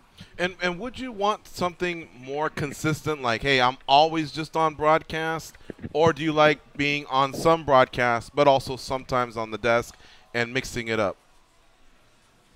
I love it. I love mixing up and doing different stuff. So it requires totally different skills. When it comes to the live event, it's all about what's happening right now. It's all about what's happening in front of you. And you have to be reactive and really on your toes and, thinking on your feet. And it's live TV and stuff happens all the time. And then the desk show, I have a lot of time to prepare. It's much more, it's not scripted. I don't have a script, but I know, what clip is coming up next and I have a format and all this stuff. And it's a little bit live and it shifts a little bit, but it's a different kind of vibe. I get to sit there and joke around with my co-host or whoever's on the desk and, have a good time. And, and then, of course, with the video breakdowns, the packages before fights, they send me a list of fighters I need to talk about for my study and research and all that stuff. So the prep it's all in the prep, basically. So everything I do requires a different skill set, and that's what makes the job great, man. That's what I love about it. Jimmy Smith, our guest here on MMA Junkie Radio. He'll be calling the fights with Joe Rogan and John Anik, UFC 223. It's coming up, folks, on April 7th. We got a world title fight with the interim champion, Tony Ferguson, defending against Khabib Nurmagomedov. But at the same time, they're both fighting for the undisputed championship. And then you have Rose Namajunas in a rematch defending her belt versus Joanna Jędrzejczyk. She took the belt from her this past November in New York. Some other great fights like Renato Moicano and Calvin Kattar, Mike Chiesa and Anthony Pettis, Ali Quinta, Paul Felder, and even on Fox Sports, Ray Borg and Brandon Moreno, 2 high-level flyweights there. Evan Dunham's had quite a turnaround in the last few years. He is fighting as best as he ever has, and Olivier Aubin-Mercier is never an easy out. And then the fight I'm really excited about is Karolina Kovacevic versus Felice Herrig. Herrig has felt a little disrespected because she's on quite a run. She's beating undefeated fighters. And then, of course, Karolina has actually fought for a world title, so she knows what it's like to be at the top. And, this could be a very pivotal fight for them in the strawweight division. That's your main event on Fox Sports 1. Bam, that's a great breakdown, dude. Thank you. Jimmy, I wanted to close with this. On April 3rd will be the 9-year anniversary of Bellator Fighting Championships when they had their first show, Bellator 1. And so you were there for about 8 years, like you said. Can you talk a little bit about your run with Bellator, and maybe I'm sure it's pretty difficult question to answer, greatest moment ever, but just some of the special moments that you had throughout your career broadcasting for them. Oh, man. I had a great run with Bellator. I had a lot of fun with them. My favorite fight that I've ever called with them, I would say, was Chandler Alvarez won. I mean, that was an absolute war. It was a coming out party for Michael Chandler to really put him on the map. Eddie Alvarez had an amazing fight himself, and it was just a war. And no one expected that when we first sat down. And Chandler was, I think, 6-0 at the time. He wasn't considered really on Eddie's level experience-wise. And he was a wrestler. We thought, Eddie's got to stop the takedown and all that stuff. And he went out and literally and figuratively punched him right in the mouth and made it a totally different kind of fight. And Eddie showed his heart and his grit and his determination coming back in that fight. And, obviously ended up getting submitted by rear naked choke later. And it was just an amazing, amazing fight, an amazing moment. That was probably my favorite fight in my Bellator history. But it was really the people I worked with, really great people over in Bellator. The producers, my commentating partners, they were all great. So it was fun going to work every time, man. I really appreciated it. And how would you differentiate the tournament/Bjorn era and the Scott Coker era, which had more about just fight cards being built the way we see now with the UFC? The whole tournament thing was fun in that the best fighter moved on. There was a certain purity to it. The difficulty was, from a promotional standpoint, I remember sitting there and the promos would come up for tune in 3 weeks to see the finalist of the 135-pound division. Then we have the semifinals of the 145-pound division. We didn't know who was going to be in it yet because it hadn't happened. The first round hadn't happened yet. So it was promotionally really difficult to get people excited looking down the road because we couldn't really promo anything. You know what I mean? It was, hey, watch the winner of this fight, take on the winner of this fight, who takes on the winner of this fight. You don't exactly put that on your calendar. You know what I mean? It was hard to promo anything because you never knew who was fighting next. And then guys fought 3 times in 3 months, because there was a quick turnaround. So guys really went through a ringer when it came to that tournament format. So it had an upside in the purity, but it was really hard promotionally speaking. Very, very difficult. I'm going to tell you a story that happened at the end of Chandler Alvarez won that really defines the difficulty we had. So that was a great fight. Chandler ends up winning. It's a huge fight. Somebody from Spike comes up to me, and they went, "Man, what a great fight! It's really going to do great things for us." And I turn to him and I go, "What am I going to say? Tune in next season where Eddie Alvarez might get in another tournament, might win the tournament, we might see this fight again." And the guy goes, "Oh man!" And I go, "The tournament doesn't allow for quick turnaround rematches. Yeah. They changed it around to let that happen, but you could never strike when the iron was hot. If a fighter you really liked went out in the first round of a tournament, you didn't see them for 6 months. It was just the turnaround was so long when it came to somebody losing, or they had a title fight and they lost. They had no rematch ability." And so they ended up, of course, changing that. So, Eddie and Mike ended up fighting again, but it was for that reason. Fighters, fans really wanted to fight, and it couldn't happen because they hadn't gotten into the tournament yet. So there were a lot of difficulties to that tournament format, and that's why they got rid of it, basically. Yeah. Thinking about it now, you worked for all three of the big promoters that we've known here in North America with Bjorn, Scott, and now Dana. You've definitely done a lot in our sport, my man.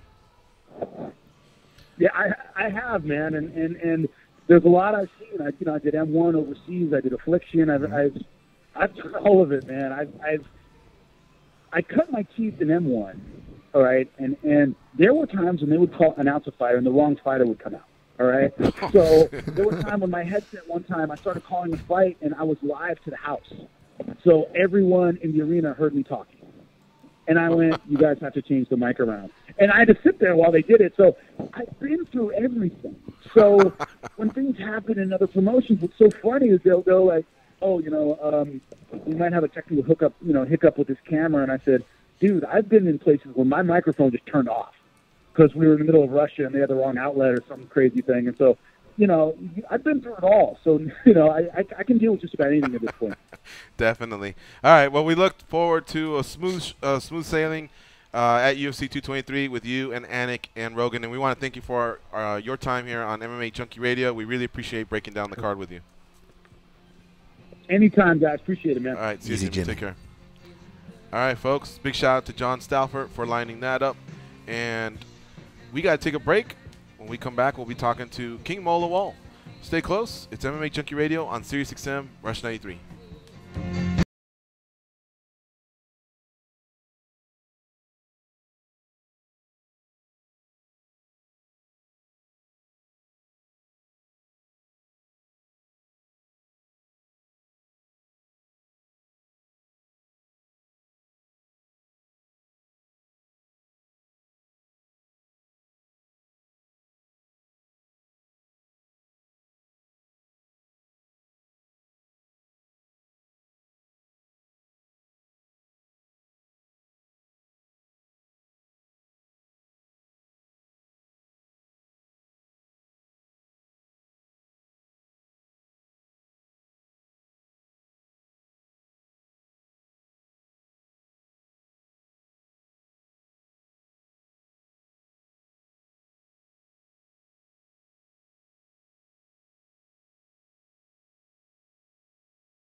They are Gorgeous George and Goes, and this is MMA Junkie Radio.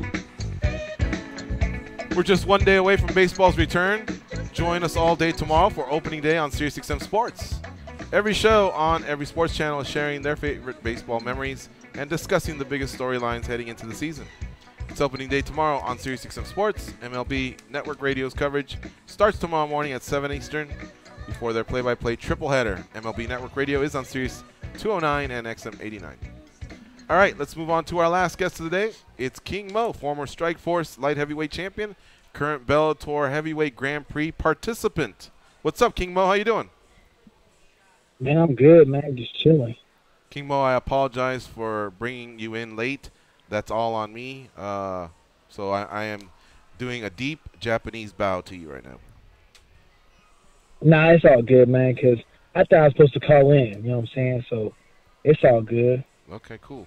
If you would have seen him do the bow, though, you would have slapped him in the head because Luke I. Always Luke I. Always Luke I. Luke I. My bad. But it was a deep bow. And they He's say in looking down. Japan, the deeper the bow, the more respect you're paying somebody. So I tried to go as far down as possible without headbutting this desk. King Mo, you are a quarterfinalist in this Grand Prix. And you know what occurred to me was I really wanted you and Bader to just fight for the light heavyweight title. And then if somehow, you know, like if this had been last year or next year, yeah, of course I love seeing you fight at heavyweight. You've had a lot of success there, actually. But instead, you'll be fighting Bader in a heavyweight matchup as part of this Grand Prix. But what then occurred to me was like, well, wait a minute. If he wins this fight, 2 more, and he's now the heavyweight champion. So do you look at it as much as like the media and fans? Like, for some reason, I think you've just reached the stage where you don't care what they call it. You just want to make sure that what that fight is, that fight camp and that fight, what you feel it's worth, you're getting paid. That's pretty much it, man. You know what I'm saying? So want to go out there, fight hard, get that paycheck, man. Yeah. How much? Win. How much of you is it more your money front loaded, or do you still have like win bonuses? Nah, it's all, I think it's front loaded, you know what I'm saying? It's like, I think I get a flat rate, you know, I think. I don't like to go into detail with my contract, you know what I'm saying? Because I can't see it. It's not right in front of me. And I don't like to talk money over, you know what I'm saying, the phone, so I'm going to be real discreet. It's in Cali, brother. They release figures, so we'll know what it is anyway. No, but you know what? Oh, yeah, true. My point is that what I like is, you said it, you like to compete. And I think there's a lot of fighters out there that are starting to get their contract money front loaded, and their volume of work speaks for itself. You know what I mean? Yeah. We always know that even though the winning bonus is what is nice and comes with it, once the cage door is closed, you know, all that negotiation, the fight camp, the interviews, that shit's done. Now it's just about whooping ass and not getting your ass whooped. Yeah, you're right, man. You're right. I'm going to be real with you, you know. It's all about competition with me. I like getting paid, but I love to compete. You know, I've been competitive my whole life. Fighting, I think it's the best job in the world. You know, I wake up, I love going to the gym, I love training.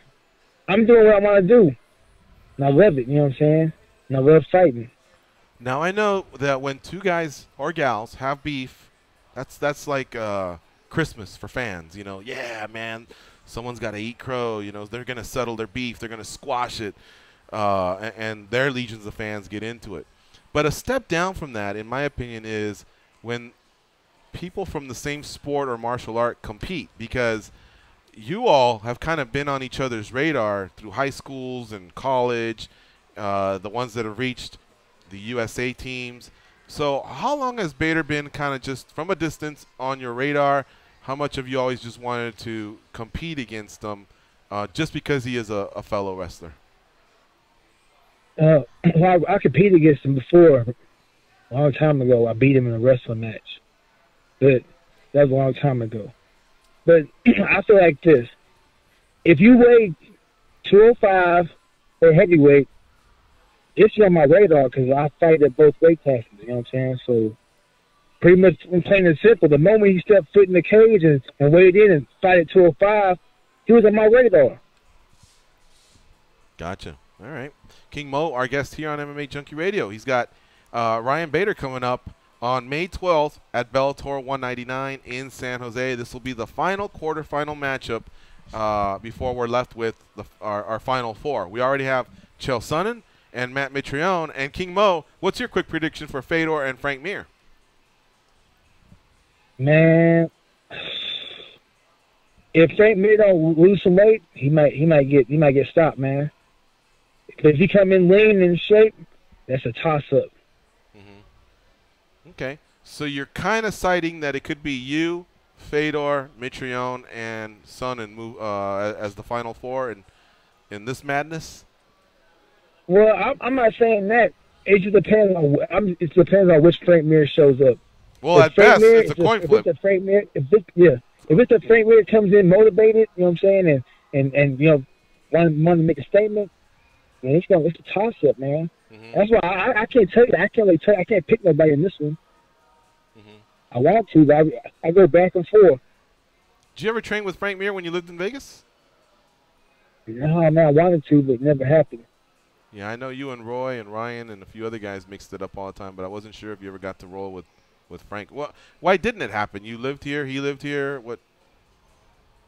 You guys? Yeah, but he had his own team. You know what I'm saying? Like he had like Sean Yarborough, he had James Sweeney, he had his own squad. You know what I'm saying?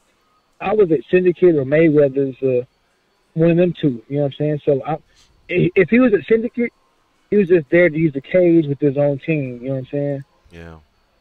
All right. Goes, what do you have for King Mo?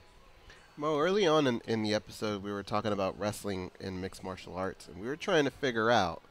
We brought up Michael Chandler, Ben Askren, Tyron Woodley from Missouri. Who would you say has the biggest street cred amongst the universities transferring over to mixed martial arts right now? Can you give us your top three and who you think is at top?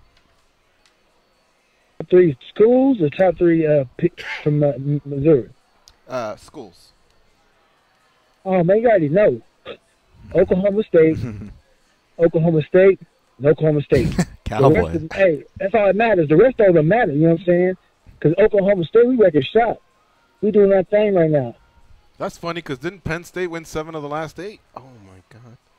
Man, that's because, look, I'm playing like this year. Penn State's record shot, right? They do their thing. But my year, I'm playing like this. I think my year, the year we won nationals, my senior year, I think we was probably the best team out there. We would have smashed anybody. That's how confident I was in my team. We was cold, man, for real. I know, Mo, but it's 2018, bro. Like, it'd be the same thing as you going, hey, I'm in a basketball league. Who's the best? And I go, oh, the Lakers, bro. Magic and Kareem. We ran the courts in the 80s. You'd go, yeah, but what about now? You see what I'm saying? So the question is more based about now. No. But here's the thing, though. Right, here's the thing. Technique don't change. Only thing that changes is science. That's the only thing that changes is science. Technique don't never change. Only thing that changes is science. A jab is a jab for who knows how many years. A single leg, the shot the same way, maybe tweaked here and there. You know what I'm saying? But technique don't change. Well, but Goes' question was, so we'll give you the pass. Oklahoma State. I just had a problem with we're running. What did he say? We're wrecking shop or something like that?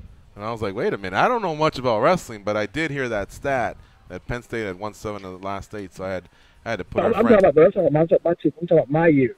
Well, let's have a little bit of fun though. Currently, right now, which 3 universities really have the most fighters out there that are doing well in mixed martial arts? Oklahoma State, Missouri, and Arizona. Actually, Oklahoma State, Missouri, and Arizona State too. And then yeah, because Penn State doesn't really. They even though they've had their success, they only have. Michigan's underrated, right? A lot of guys. And I say Minnesota. Oh yeah, Minnesota. What does Minnesota have? Nick Lentz or? Nick Lentz, Volkman, and Brock Lesnar. Well, Volkman's kind of. I don't know if he's still fighting. Brock's at WWE, so there's Lentz. No, I think ASU was better. No, but you talking about fighters? Are you talking about fighters just like currently? Or are you talking about I told them overall. Overall, who's made the overall? biggest? Yeah, I'm talking overall because second I have Arizona State, okay, Missouri. Yeah. You know what I'm saying? is holding number 2 now. Oklahoma State number 1. You know what I'm saying? Number 3, I say Minnesota. No, it's Arizona State. You got. No. I got Arizona State and Missouri tied for number 2. And 3's. And I put Minnesota number 3. Oh, my bad. Okay. Then I think he's right. Because think about it. Like, Ben Askren, Kane, both high level. You know what I'm saying? Ben Askren had more accomplishments internationally than they both had. They bunch of All-Americans and national champions. So I just throw them right there. Bam. Yeah, Dalloway, Bader, John Moraga, Dan Henderson. Yeah, I said all those. I thought for a while Purdue had Tom Erickson, Miguel Torres, John Fitch, Stephen Bonner. Wait. Miguel Torres didn't wrestle, did he? Yeah, he told us he wrestled at Purdue. Wow. Oh, okay, my bad. If that's the case, Purdue is number 3. Either that or he went to Purdue. And I think Mitrione, didn't he go there as well? I don't know. Oh, well, I don't know. No, he played football. Yeah. He played football, yeah. Yeah, all right. And who does Penn State have right now? Just Davis, Ruth, and who else has come out of there that is mixing it up in mixed martial arts? Bubba Jenkins left there. He was there, but that's about it, man. That's all I can think of. He went to ASU too for a year, right? Yeah. And Oklahoma State, just for anyone that's wondering, Randy Couture, King Mo, Daniel Cormier, Mark Munoz, the Rochelle brothers, Johnny Hendricks. Was he there for a little bit? Trig was, I think Trig Shane was there for 1 year. Shane Roller. So I think they. Jared Sanders, Carl Sandenas, my boy Jared Sanders, Jay Reezy. Yeah, I think they're the clear number 1. All right, let's turn it over to the fight analyst, Dan Tom. What do you have for King Mo? Well, I do kind of want to stay on the wrestling, but go more worldwide. Mo, when I was just listening to the show, I believe you were the first time I heard you. It was somewhere between maybe post Sengoku, pre or early your Strikeforce career. About then, maybe you were in the car with another MMA star. But I remember you talking about Dagestan, and this was before any of the Khabibs or any of these guys came over. Mo, you were one of the guys talking about. You said no. I remember Goes and George giving you crap. Like they didn't even think it was a real place when you first said it, and you said no, man, Dagestan, and you kept preaching it. Now, can you? Sparta. Remember, I said it's Sparta. It's real life Sparta. No one believed me. Yeah. I tried telling you. I told. Remember Ken Pavia? Yeah. Years ago, Ken Pavia like, I got to wrestle like Ken. The best Russian fighters come from the Dagestan, Ossetia, Chechnya. Those are the best fighters in Russia. They come from that region. And he's like, are you serious? I'm dead serious. And then he's like, I got you some. And then there's a record shop. I'm telling you. Now, when you were down there, did you go to Dagestan itself, or was this the cross training when you were in other parts? Were you in Chechnya, Russia, and I know these guys cross train, and is that how you kind of got assimilated and was aware of the culture? I actually went there and wrestled them boys. Okay. You know what I'm saying? We wrestled in tournaments. You know what I'm saying? I shot his arena. Like it's like this. Before I went to Dagestan and Chechnya, I wrestled a few of them cats, and I saw how they carried themselves, and they was different from the rest, and they looked different than the other Russians. You know what I'm saying? And I was like, okay, these guys kind of seem more thuggish or something. I don't know. And then when I finally went there, I can understand why they're that way. Because, man, it ain't easy out there, man. And them boys, you see how they fight? They fight. That's how they live, man. So that aggression that we see in combat sambo or MMA, that attitude you're saying that was prevalent within the wrestling realm too. That's what kind of set them apart, was that attitude. Yeah, because to make it big and to get to the money and to live a good life and live a good life for their family and everything, they had to win. You know what I'm saying? So they do whatever. So I'm around wrestling some dude grabbing my nuts and squeeze that shit. You know what I'm saying? Try to crush my shit. And I want to steal on him, but Coach Jackson told me to calm down, and the referee saw it, started laughing. They were started laughing. Blew the whistle, give me a point. And then dude tried poking in the eye, try to eye gouge me. Like all you gotta do is Google wrestling Dagestan crazy, and you'll see some guys pulling out guns in the middle of matches. I'm telling you, they'll do whatever it takes to win. I'm telling you. That's crazy. And I went to the wrestling championships, and I told you guys, Azerbaijan, Mongolia, Turkey, Iran. I think these countries reward their wrestlers, and a lot of them get taken care of, and that's why you haven't seen a lot of them in mixed martial arts. But don't be surprised if those countries I just named in the future might have some more representation, because they definitely put out some great combat sports athletes. King Mo, we have to get going pretty soon, but I wanted to ask you, Bellator's coming up on their 9-year anniversary. Can you talk a little bit about your run with Bellator MMA? It's run, because I had 2 runs, you know what I'm saying? I had one the Dick Ryder era, and I had one the Golden era, you know what I'm saying? Which one you may talk about? Both, please. Well, the Gold or the Dick Ryder? Because I don't Dick Ryder, but the dude that used to run Bellator was the world's biggest Dick Ryder. All right, so let's talk about the Golden era. We don't want to get you upset. Okay, cool. Yeah, the Golden era is let's look at more right now. We got new people coming in from other organizations. We got talent coming in, man. Big shows, big events, a big old Grand Prix. I don't know, man. It sounds good to me, man. I'm liking it. I'm digging it. Do you like how they have treated you as an athlete, the promotion they've given you? We've seen you in commercials. We've seen them definitely market you in different divisions and title fights, contender fights, Grand Prix. It seems like whatever they pitched you when it was contract time, they delivered. Yeah, you know what? And they did, you know what I'm saying? Like, I'm not the easiest person to market. I'm kind of outgoing, but I say dumb things. I sound stupid sometimes. I ain't gonna lie. But they made me look good, you know what I'm saying? So, Viacom, thank you. By the way, who always paid for the girls that would ever walk out with you and the umbrella or the scepter or anything that ever had to do with some of your grand entrances? Was that you had to do recruiting on your own? Did someone do it for you, or did Bellator hustle that? The umbrellas and all that other stuff is me, you know what I'm saying? That's what I pay for. But the females, like Bellator pay for. They find them, you know what I'm saying? They find them, or one of my homeboys will find somebody, and then I get their info, and then we have Bellator contact them. Let me know if they ever fight in Vegas or California and you need someone to recruit. I know my way around some strip bars, and I'll recruit some ladies for you. All right. Well, as long as they get stiff. They got to be able to move, man. 'Cause I know some of those show clubs you be going to, they be stiff, man. Just for techno music. No, they be there for techno music, you know what I'm saying? No, man. I'll get you some great gals. I know you like the booty, and they all got their teeth too. All right, man. No stretch marks. You gotta make sure of that too. How is this thing gonna end with Ryan Bader? How you gonna finish it? I know you always are gunning for that finish. Ground and pound, knockout. You got a submission up your sleeve. What? How's this end? Dog out. Dog out. What's that? Yeah, that's when you dog somebody out. You out dog them. You know what I'm saying? I'm making this a dog fight. You know what I'm saying? Look, I'm a different person, man. I've been. That's why. Look, King Mo is no more. You know what I'm saying? It's King Muhammad now, straight up. I'm telling you, I done upgraded.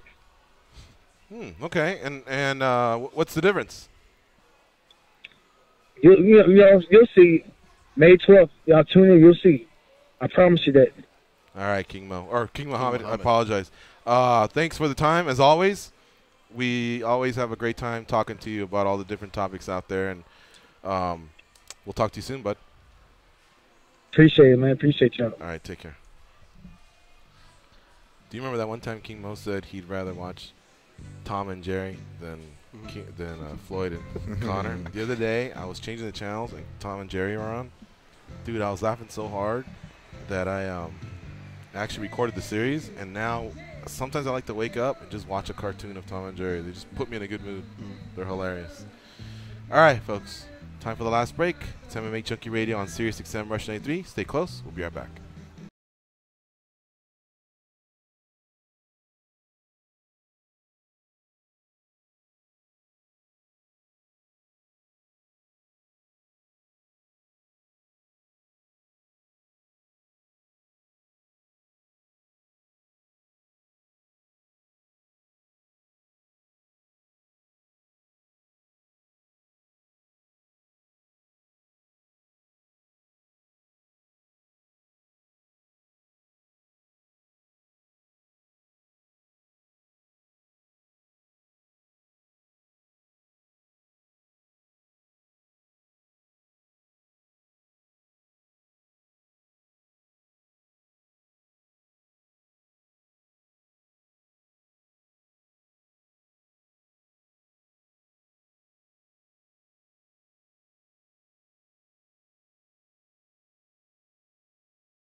They taught Andy Griffith how to whistle. Here are Gorgeous George and Goes. I want to give a big shout out to Ricky Scott from Facebook. A few weeks ago we had a couple audio problems and they were able to, I say they because there was another guy as well. His name was John Hudson.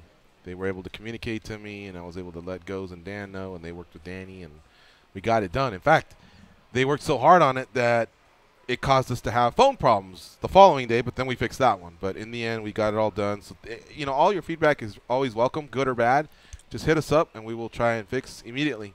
So thank you again to John Hudson and Ricky Scott, and also Danny Olkers and the team at SiriusXM for taking care of all that. This is a long time coming, but, I was trying to catch up a little bit on my Facebook messages. I don't read them as often. Jack Bratcher, talking about these water diets, because I told him I was in the midst of starting one again. He originally, when we did it like 10 years ago, back in 2010, remember myself and Jenny were messing around and it turned into one? Yeah. He joined us and he lost 65 pounds. Really? Yeah, I don't know if I ever told you. Nice. Sure. Yeah, and so there's been a few of those stories where people revealed it to us. So he lost 65 pounds and he went under 200 pounds and he's kind of held it off since then. So how about that? Pretty cool. Yeah. Nice. David Cantwell, he says he loves Junkie Radio and he's a big fan, so shout out to him. And, well, it's time to exit, I think, so we'll do some iTunes comments on another occasion. Thank you to King Mo, Goes Book That, and our other guests, Eddie Alvarez. Thank you again to Josh Husak for lining that one up. And we were also able to talk to Jimmy Smith, John Stauffer from Fox Sports. Thank you very much for lining that one up. Tomorrow we got a big day. Kind of stocking up a little bit on a lot of these guests because we'll be gone next Thursday and Friday to Joint Base Langley Eustis. So we'll be gone for 2 days. So we're trying to leave some content for the editorial. Casey Stern, we'll be talking baseball with him. Like Go said, tomorrow's the opening day. Leon Edwards from the UFC coming off a big win. Justin Gagey, we talked about him today. Michael Chandler, his name came up today. He'll be a guest of ours as well. And on Friday, Bobby Green will co-host. We'll also have Marlon Moraes. We're out of here, be champions.